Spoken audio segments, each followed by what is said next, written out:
biko na onye na-ezigara ozi abụ the Governor of Imo State, Governor Hope Uzodinma. Governor Hope Uzodinma, biko sa ana m ayọ gị, biko ịmara ọkụ anyị mụnye n'Imo State na-agbanụ, biko jiri aka gị emene ọkụ aka ọnụ, biko ọbala innocent blood ọ na-awụfu si n'Imo State adịgo too much. Innocent blood ọ na-awụfu n'Imo State adịgo too much. Hope Uzodinma, biko jee menye ọkụ a na ọkụ a na-enwusi ike n'Imo State. Kedu onye ị ga-esi wee send soldiers ha na-akpụkọ ọsọ ọtụtụ ụmụ ikorobịa aka ha dị ọcha n'Imo State, na-akpụkọ ọsọ ụmụ ikorobịa aka ha dị ọcha, na-akpọ ụlọ ndị mmadụ ọkụ n'Imo State. Ihe niile a na-eme nọ omego nke izu mee nke ịbụọ na-eme na-aga gụọ bụ gọvanọ ejebe eji uche wee mara na ihe a dọrọ mma. Akwa ndị mmadụ na-ekwa n'Imo State emetụbeghị n'obi Hope Uzodinma. Akwa niile ndị ọ na-akpụ n'ofe ọkụ na-ebe o metụbeghị n'obi.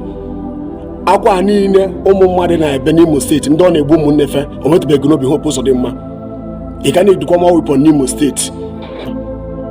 Ana m agwa gị okwu a dịka onye ozi Chineke, ihe anyị na-eme adịrọ mma. Nwa ikorobịa ọbụla ọ fụrụ na abụrụgo member of non gọọment, ọ dịrọ mma. Ụnụ chọwa ndị non gọọment chọọ ọnụ ebe ha nọ, ọ bụrụ iji opportunity wee bịa na-emebi isi na-egbuchasị ndị aka ha dị ọcha, na-emebisi n'Imo State na ọ na-achọ ndị non gọọment.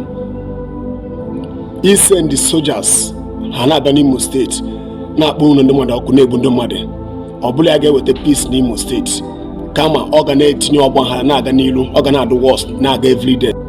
Hope Uzodinma, you are a Christian.